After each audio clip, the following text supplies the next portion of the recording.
De las aplanadoras a las mayorías móviles. Esos son los viejos resortes de poder del Kama Sutra parlamentario, de la partidocracia. Pero el fundamento de la supuesta o real legitimidad de esos mecanismos es el mismo, la voluntad popular que elige a sus representantes. Y lo cierto es que la voluntad popular mayoritaria que apoyaba al presidente Rafael Correa se ha ido poco a poco esfumando, tal como lo demuestra la última consulta popular donde se cambió las reglas del juego para que triunfe el sí. Y también el retiro progresivo de importantes figuras fundadoras de Alianza País, desde Alberto Acosta hasta César Rodríguez, y de aliados claves como Pachacutic, MPD, PRE y algunos huérfanos de la descuartizada partidocracia, cobijados bajo los membretes de nuevos movimientos. Es nuestro invitado el doctor Gustavo Larrea, cofundador de Alianza País y exministro del presidente Rafael Correa. Doctor Larrea, muy buenos días y bienvenido a Contacto Directo. Buenos días, Alfredo. Un gran gusto. Igualmente. Doctor, para el presidente Correa hay un cerebro maquinador por detrás de los últimos decepcionados en el proyecto de la Revolución Ciudadana. Veamos lo que el presidente dijo al respecto. No hay traidor que diga me voy por mis ambiciones, siempre debe decir me voy porque no hay participación, porque no hay democracia. Hasta hace unos meses decía César Rodríguez es de los compañeros a prueba de bala. Y por si acaso están maniobrando con el inefable Gustavo Larrea, que vive para eso, es un tipo maniobrador insigne. Acuérdense que Gustavo Larrea, antes de empezar el gobierno, era ministro designado, me llega con la buena noticia, no teníamos un solo asambleísta, de que ya tiene mayoría en la asamblea, porque había pactado con Sociedad Patriótica. Y en Zumbagua yo le desbaraté todo eso. Yo prefiero irme a mi casa antes que ceder, someterme, claudicar ante esa gente, ¿verdad? Doctor Larrea, ¿cuál es su réplica? No había ningún pacto, ni mucho menos. Lo que había es la voluntad de impulsar la Asamblea Constituyente y la adhesión de algunas fuerzas políticas a la convocatoria a la Constituyente. Efectivamente, él desbarató ese acuerdo que él mismo me planteó hacerlo. Posteriormente, en marzo del año 2007, nuevamente una mayoría aprobó la convocatoria a la Asamblea Nacional Constituyente. Y en esa mayoría habían partidos políticos, desde luego, a cambio de absolutamente nada, a cambio de impulsar y proponerle al pueblo ecuatoriano si quiere o no la convocatoria a una constituyente. No se requiere comprar conciencias, no se requiere dádivas de ninguna naturaleza. Lo que se requiere es acuerdos transparentes que permitan el avance del país. Creo que ese fue el mérito de esos acuerdos.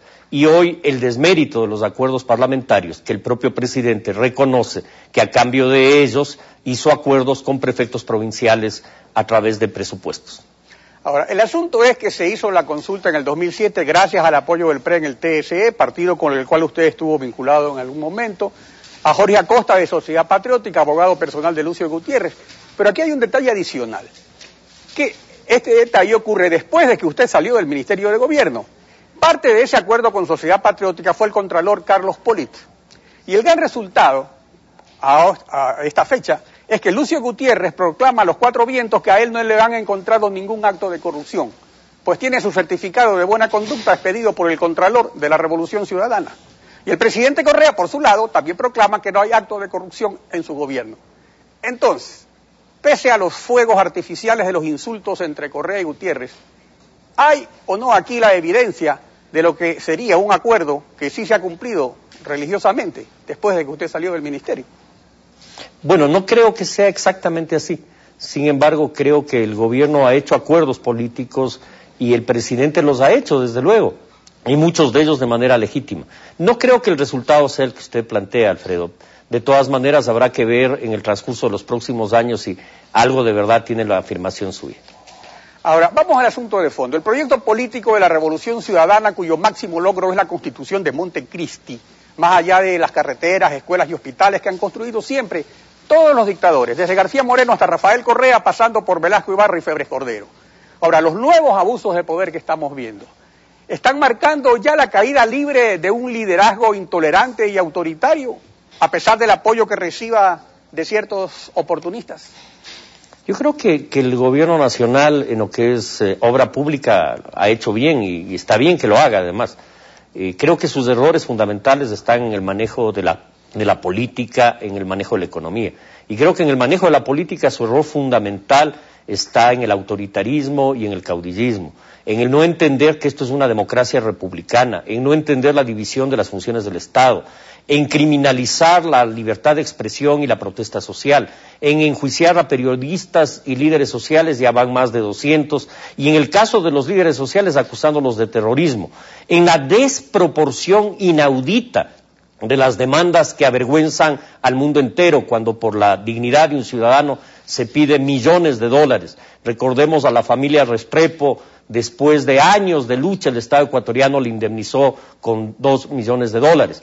Aquí el presidente exige 80 millones de dólares y un juez de manera desproporcionada, el presidente en su demanda y el juez en su sentencia a pagar 40 millones de dólares. Absurdo aquí y en cualquier parte del planeta. Ahora, esto revelaría esta tónica de abusos que es similar a la que tuvo Febres Cordero en la última mitad de su periodo presidencial, que lo obliga al presidente de talante autoritario a cometer abusos para mantener el control. Dentro de esa línea, ¿hasta qué punto resulta primordial para el mantenimiento de las instituciones que la Asamblea deje de ser un poder subordinado y sin ninguna independencia a efectos de parar justamente los abusos de ese autoritarismo? Claro, la Asamblea debería recobrar su capacidad de legislar y de fiscalizar. Lamentablemente esta Asamblea ha tenido muy poco de su capacidad de legislar. La gran mayoría de leyes han sido propuestas desde el Ejecutivo y cero fiscalización. Creo que la Asamblea debe renovarse y esa renovación implica equilibrio de poderes, no implica boicot en absoluto. Yo creo que el presidente Correa se vuelve a equivocar cuando ante su temor de perder la mayoría parlamentaria acusa a diestra y siniestra a todo mundo e incluso amenaza con la muerte cruzada, como si la muerte cruzada fuera una carta política de amenazas y no un derecho constitucional para momentos de crisis política. Yo creo que hay incomprensión del rol de la Asamblea manifestada por el primer mandatario.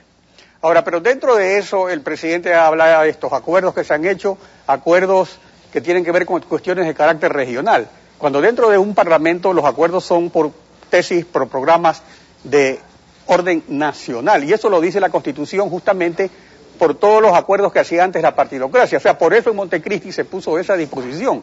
Y ahora estamos viendo que a cambio de favores en ciertos consejos provinciales se están canjeando votos en la Asamblea Nacional. Entonces, eso, más allá de ilegítimo, ¿es constitucional o inconstitucional? Se repite, Alfredo, la vieja práctica de la partidocracia. Los acuerdos a cambio de favores para gobiernos seccionales, lo vimos claramente en el caso del municipio de Santo Domingo de los Colorados, cambios, dádivas que no tienen absolutamente nada que ver con una agenda parlamentaria y con una propuesta programática. Creo que el gobierno dejó hace rato atrás sus intenciones de acordar políticamente, ideológicamente, programáticamente, para acordar de otra manera a la vieja usanza de la partidocracia, fundamento esencial de un gobierno que le ofreció ética y transparencia. Una asamblea y un gobierno pueden manejarse sin ningún problema, sin que la misma fuerza política tenga que controlarlo absolutamente todo. Y creo que el presidente cree que dirigir la nación es controlar absolutamente todo. Esa es una visión caudillista y autoritaria inaceptable en una democracia. Ahora, Rafael Correa debería haber terminado su periodo presidencial en enero de este año, y este miércoles 10 de agosto debería estar presentando su informe a la nación un nuevo presidente de la República. Pero el presidente Correa, con esto de la reelección anticipada y sucesiva, estaría resultando como esos estudiantes universitarios que arrastran materias y nunca se gradúan para seguir siendo presidentes de la FEUE. ¿Merece esta suerte el Ecuador? ¿Está ya preparado el pueblo ecuatoriano para en año y medio decirle gracias, Rafael, y que te vaya bonito? Yo creo que primero hace un año debió haber terminado el periodo de 4 años realmente, va a cumplir 5 en 2 días más. 4 años, 7 meses realmente, porque 8 meses, él se posesionó el 15 de enero del año 2007. Pero más allá de eso, yo creo que en el futuro las fuerzas políticas democráticas, progresistas de la nación, que vamos a ir juntas en el próximo proceso electoral, me refiero a las fuerzas de las izquierdas, debemos hacer un compromiso claro, que quien sea el candidato presidencial no vaya a ninguna reelección, por salud democrática, y creo que repetir el mismo candidato siempre lo que forza y lo que forma es caudillos, y no direcciones colectivas democráticas. y los proyectos políticos dejan de ser proyectos objetivos, proyectos en función de todos, para convertirse en proyectos personales, definitivamente. Sí, yo creo que lo que le pasó a la Revolución Ciudadana es eso, que se confunde la Revolución Ciudadana con el correísmo, que Correa cree ser la Revolución Ciudadana, la ciudadanía, el Estado, y olvida que esto es una democracia y un Estado social de derecho. Doctor Larrea, gracias por acompañarnos hoy en Contacto Directo.